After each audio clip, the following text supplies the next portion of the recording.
Call it off, Dad. The film opens by introducing Dan, a former government agent who now leads a simple life as a father and husband. Dan works as a skilled car salesman, convincing a hesitant buyer to purchase the latest sports car. Despite the buyer's initial doubts, Dan manages to persuade him, earning praise from his colleagues. However, Dan should refrain from taking photos of the cars or engaging in other media activities. On his way home, Dan buys flowers for his beloved wife, Jessica, as it turns out to be their anniversary. They usually celebrate this special day in the same way. Meanwhile, their daughter Nina gets into a bit of a conflict with her mother. She wants to move to Iowa to be with her boyfriend Trevor, but her mother disapproves, believing Trevor isn't a good man. This leads to frequent arguments between Nina and her mom. On the other hand, their son Kyle wishes to go out with his friend Samir. Kyle has very few friends, and Samir is one of them. An avid gamer, Kyle keeps his secret from his father, who disapproves of video games. That night, Dan and Jessica head to the amusement park, where they always ride the roller coaster on their anniversary. They share their feelings about their growing kids who are becoming increasingly difficult to manage. Dan reassures Jessica that it's time for them to have fun. Even though they're no longer young, Dan and Jessica still enjoy the thrill of the rides. They relish the experience each year and express their desire to return, despite Jessica suggesting they try something new next time. Moments later, a group of naughty kids took a photo of Dan. Feeling that it was an invasion of privacy, he asked them to delete it, but the kids ended up spilling drinks on Dan's head. The photo ends up being posted on social media. Upset, Dan returns home that night and finds himself lost in thought while taking a shower. The next day, he goes to the supermarket to buy diapers, bringing along their youngest child, Maxie. From there, Dan starts to worry after spotting a man dressed in black.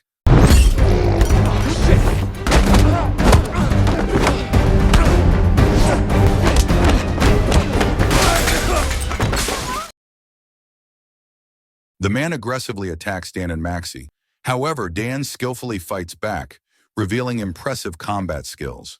After the confrontation, Dan rushes home in a panic, hastily packing their belongings. He calls an old friend, asking him to create a new identity. The friend is confused about how Dan is still alive, but it's not the right time to discuss Dan's past. Before starting a family, Dan was a hitman who kills bad guys, but he wanted to leave that life behind after meeting Jess. To this day, he hasn't shared his past with his family. Realizing he's been discovered and that someone is after him, he hastily prepares to flee, taking with him a stash of cash he saved over the years. Meanwhile, Jessica is in a boxing class. Frustrated, she punches the heavy bag with great force, drawing the attention of a fellow classmate named Gwen. While they're paired up, Jessica accidentally hits Gwen out of sheer frustration, stemming from issues at home, particularly with her rebellious teenage daughter, Nina. Gwen works in the travel industry and is currently on vacation. She hands Jessica her business card and encourages her to reach out if she ever wants to travel. Back to Dan, who has packed all their belongings, he heads out to pick up Nina. He finds her skipping her editing class, loitering outside instead. Dan doesn't have time for a debate. He quickly grabs her and asks where Kyle is. It turns out Kyle is also skipping class and is hanging out with Samir again. As Dan arrives, Kyle makes a run for it. But Dan now knows that Kyle is still fixated on his gaming obsession. Setting that aside, Dan rushes to pick up Jessica. Confused about why they're suddenly headed to Vegas, Jessica learns that it's a surprise. Dan explains that this trip is exactly what Jessica has always wanted, to travel and escape Buffalo. Despite the suddenness of it all, Dan successfully persuades his wife to take a break from work and enjoy some time off. The men in black have been waiting for Dan. They clearly aren't just any ordinary folks. Dan quickly flees, driving at high speed while skillfully dodging Jessica's questions. He realizes he's being tracked, so he stops at his car's showroom and, sure enough, discovers a GPS tracker has been planted under his vehicle. In a swift move, Dan removes the tracker and attaches it to a friend's car instead. Now free from the pursuers, he and his family head to Las Vegas. They enjoy themselves in the car. Dan refuses to fly, fearing they could be traced. He also takes the kids and Jessica's phones, throwing them into a river to ensure they can't be tracked. Taking these precautions, they lose their sense of direction. To navigate, they stop at a travel agency nearby and request a paper map, even though it feels like an outdated method. Continuing their journey, an angry older man eventually finds Dan's house. He orders his associates to search for the blue van Dan was using, as Dan owes him a significant debt. Back with Dan and his family, they search for a motel to rest that night. Kyle runs into a woman who recognizes him from his gaming streams. Excited to be recognized, he eagerly agrees to take a photo with her. Although they have secured a room, once Kyle's photo goes viral online, they decide it's best to keep moving. The image spreads quickly, catching the attention of the gangsters. As night falls, the criminals try to catch Dan and his family. Dan cranks up the music, knowing everyone is asleep and won't hear the chaos, except for little Maxie.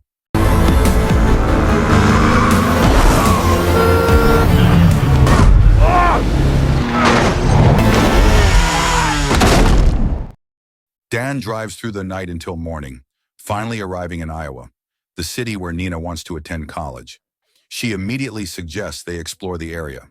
Despite her ongoing conflicts with her mother, they all decide to visit the campus to satisfy Nina's wishes. Once there, Nina joins a tour to get acquainted with her surroundings. The school looks impressive and bustling with life. Meanwhile, Jess showcases her ability to do a headstand while drinking beer. Dan is unaware that there's a side to his wife he has yet to discover. On the other hand, Nina seizes the opportunity to find Trevor. She knocks on his door only to discover that he's with another woman. Heartbroken, Nina feels betrayed. Dan tries to comfort her but knows it's not the right moment. Instead, he decides to teach her some self-defense techniques to help her take out her frustrations on Trevor. Smile. Nina feels a sense of relief after confronting Trevor, and the family's journey continues. They make a brief stop at an inn, where Jess notices that Dan seems more aggressive than before. He struggles to express the truth about his past but can't bring himself to do so. At the dining area, the girls aren't quite ready yet, so Dan and Kyle share a moment. Kyle admits that he's good at video games and has many friends in that world. They spot a laser tag game next to the restaurant and decide to make a bet. If Dan wins, Kyle must cut back on gaming and play baseball in the park again, like when they were younger. If Kyle wins, he can game to his heart's content without restrictions. Ultimately, Dan wins the game, thanks to his experience, but Kyle is proud of his performance, scoring 2 points against his father in a close match. Their journey resumes and they arrive in Las Vegas. Everyone is astonished by the luxurious and beautiful room they've booked. Dan heads downstairs briefly to meet a man named Augie, whom he had called earlier. Augie has prepared their new identities and arranged their flight to Vancouver for the next day. Dan's family is having a blast enjoying the entertainment in Las Vegas. Nina and Kyle part ways heading to a gamer gathering where a competition is taking place. Meanwhile, Dan and Jess indulge in casino games and other activities, leading to a romantic evening together. Dan tries to open up about his past, revealing that he speaks both German and French, but he hesitates to ruin the beautiful moment they're sharing. Eventually, they return to their room, but Jess is caught off guard while rinsing off. Panic sets in when she discovers 2 dead bodies in the living room. Dan, with his quick reflexes, skillfully plunges a knife into the assailant who captured Jess. Though Jess is frantic, Dan has no time to explain. They must save their kids. Kyle is busy playing with others, where, as usual, he's become the MVP of the game. There's no time to celebrate. They need to escape immediately. Dan quickly gathers his children, but the location is swarmed with armed criminals. He must spring into action, taking down the threats to secure his family.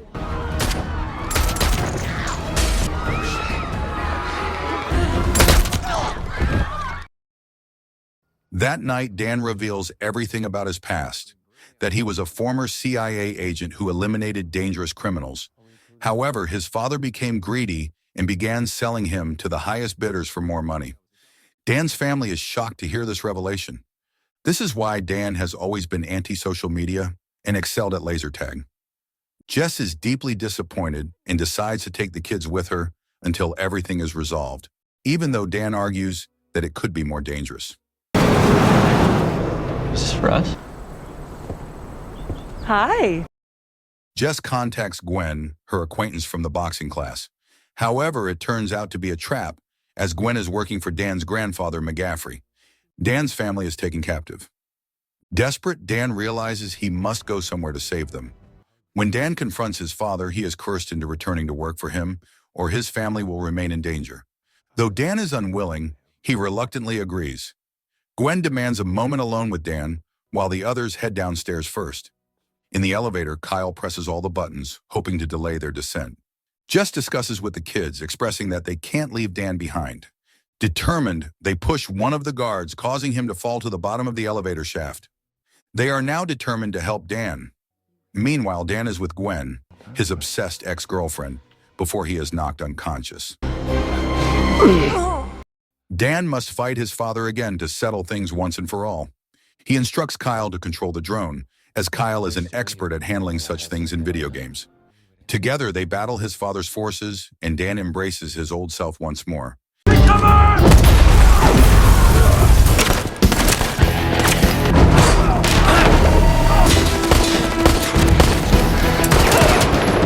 Behind the curtain. Call it off, Dad. No one can withstand Dan's onslaught. He leaps around, shooting armed troops with remarkable speed. Meanwhile, Gwen, who was previously unconscious, has now awakened. She immediately pursues Jess and the others who are on the rooftop. Jess tries to fight her off, but her boxing skills are no match for Gwen's expertise. After several blows, Jess is knocked down, buried under debris. However, she refuses to give up as Gwen starts targeting her children.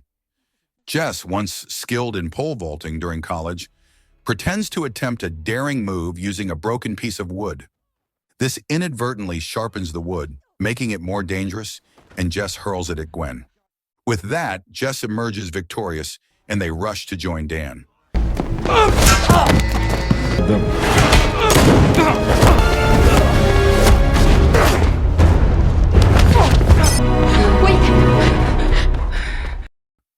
Nina sees her father falling and distracts him with sweet words, but it's merely a ploy to buy Dan time to defeat his father.